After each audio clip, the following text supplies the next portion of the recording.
Hey everyone, and welcome back to the channel. Have you ever wondered if Shutterfly is truly the best place to turn your digital memories into beautiful, tangible products? Well, in today's honest review, we're diving deep into everything Shutterfly has to offer, from their famous photo books to prints and custom cards. Shutterfly positions itself as a one-stop shop for photo-based products, heavily promoting its easy-to-use design tools. A significant positive is the constant stream of promotions and discounts, making their products very budget-friendly, and they offer a vast array of templates and designs for every occasion, which really simplifies the creative process. They also emphasize high-quality printing and a thick lay-flat paper stock for their premium photo books, aiming for a professional look.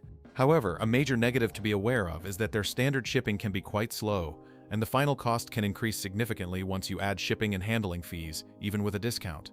The interface, while comprehensive, can feel a bit cluttered and overwhelming with upsells at every step. In conclusion, Shutterfly is an excellent choice for budget-conscious consumers who plan ahead for their projects and want a huge selection of easy-to-customize gifts and keepsakes.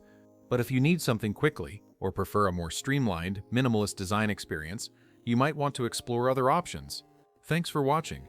Don't forget to like and subscribe for more honest reviews.